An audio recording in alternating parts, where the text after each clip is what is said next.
Hello, my friends. This is for B group because you guys are at home. We are going to read our stories. So this week's theme is the pond habitat. So our story is called All Eyes on the Pond. Let's go ahead and read and see about the pond.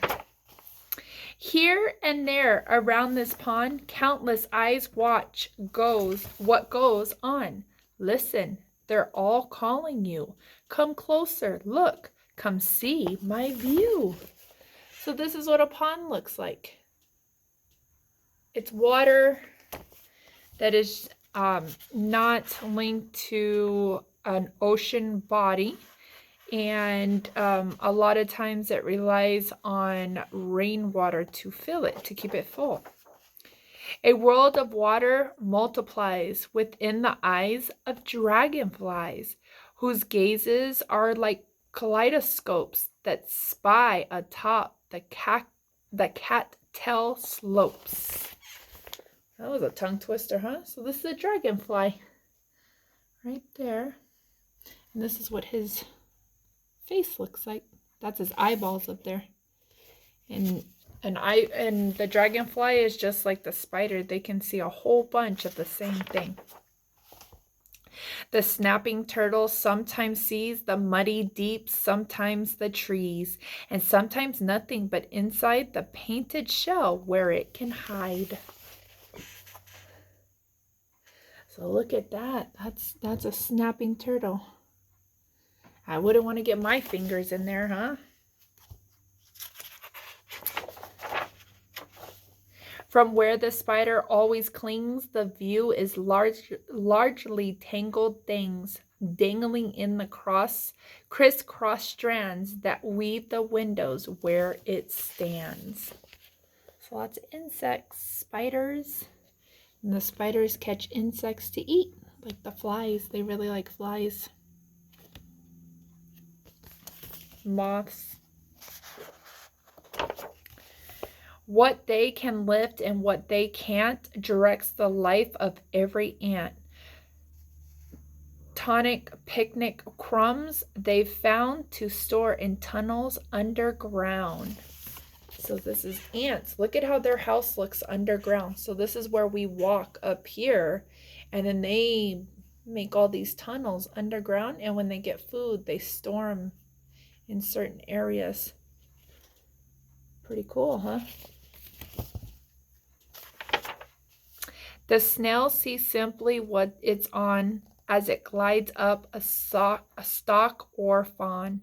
Where's next? The snail can still decide as it glides down the other side. That's a snail. A snail has a shell on its back, and it leaves a slimy trail when it's going somewhere. It's pretty neat.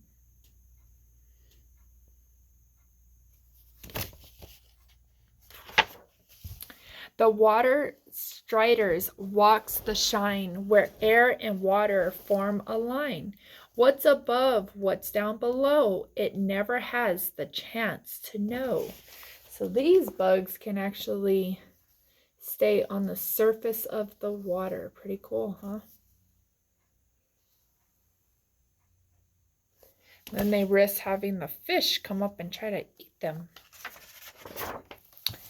With echoes bouncing through the night, the bat can see without its sight. Soundless shadows, hidden prey, a bat may swoop and snatch away. Look at that bat. That's pretty neat, huh? To what's ahead, the crawdad's blind. It only sees what it left behind. Whooshing backwards by its tail, the crawdad leaves a cloudy trail. That's called a crawdad, so that's the front of it, but that's what it looks like here, the back of it. Pretty neat, huh? Kind of looks like a lobster, but they're smaller than a lobster. That's pretty neat.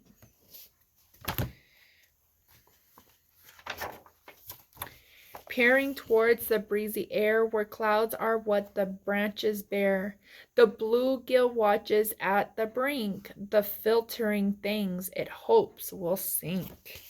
So it's a fish that's under the water, and anything that comes into the top of the pond, the fish wants it to come down so it can eat it. Pretty big fish, huh? There, beside the fallen log, the yellow peering of a frog, who waits beside an old tree trunk, nabs a fly and jumps, kerplunk. They like to eat flies.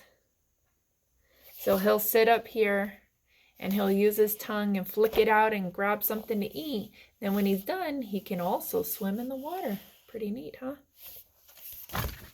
They can jump. They can swim. Paddling through the cattail shoots, lily pads, and toppled roots. A mallard dips and dives and dunks to munch upon the duckweed clumps. So this is a mallard duck. See the ducks? Pretty neat. So ducks can fly, ducks can walk, ducks can swim, and they can sit on water and then put their heads down and look for some yummy food to eat. So these are what the cattails are. It keeps talking about a cattail. It's not a cat's tail. It's a plant that grows in ponds. It has a green stem that goes all the way down to the bottom of the pond, and then it grows out. And this is actually very soft if you've ever seen them. And then these are lily pads down here. Those are called lily pads. Pretty cool.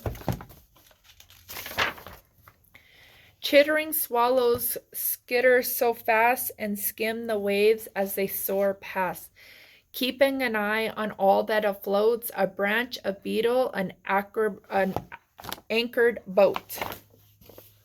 So it's a bird. They also eat the things that are in the pond, especially the insects. The pond itself seems from the sky, appears to be a giant's eye. What's it watching, staring back? A storm, the clouds, the zodiac? So this is a pond. A lot of times it'll be on a person's property. And a lot of times there's a spring, a spout of water that feeds it from underneath too. And then sometimes it just waits for the rain to come and it will fill it up. Pretty neat, huh? That would be cool to have a pond on your property. If you were here, what would you spy with your human eye? Shh, come closer. What's your view? All the creatures are watching you. All the animals in the eye. That's a human's eye. Pretty neat, huh? All right, so that's our pond story. And on Saturday, it turned spring season. And so I'm also going to read you Mouse's First Spring. One windy spring day, Mouse and Mama went out to play. There in the grass, Mouse found something glittery and flittery. What could it be? Wondered Mouse. Look, said Mama, a butterfly. Then whoosh blew the wind and the butterfly flew away. Goodbye, butterfly. There under a leaf, Mouse found something slithery and slimy. What could it be? Wondered Mouse. Look, said Mama, it's a snail. Then whoosh blew the wind, and hidey insidey the shell hid away. So a snail is just like a turtle. They can hide inside of their shell for protection. There on a branch, Mouse found something feathery and plump. What can it be? Wondered Mouse. Look, said Mama, it's a bird. Then whoosh blew the wind, and dip, flip, flap, the bird darted away. There by the pond, Mouse found something green and peeping. What could it be? Wondered Mouse. Look, said Mama, it's a frog. Then whoosh blew the wind, and splishity splash, the frog hopped away. Goodbye, frog.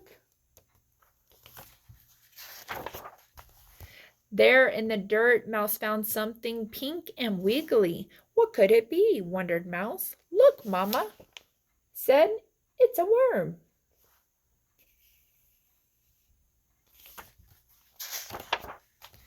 Then whoosh blew the wind, and wiggly sneezed, the worm slid away. Goodbye, worm. There on a stem, Mouse found something sweet and petally. What can it be? Wondered Mouse. Look, said Mama, a flower. Then whoosh blew the wind, and rumply bumply Mouse tumbled away too. Oh no, Mouse. Then all around, Mouse felt something soft and cuddly and oh so cozy. What could it be? Wondered Mouse. It was his mama. Smooch came a kiss and ooch came a hug. It's me, said Mama. Spring is here, little mouse, and I love you. Cute little story, huh? All right, my friends, go check out your worksheets for today. I'll see you later. Bye.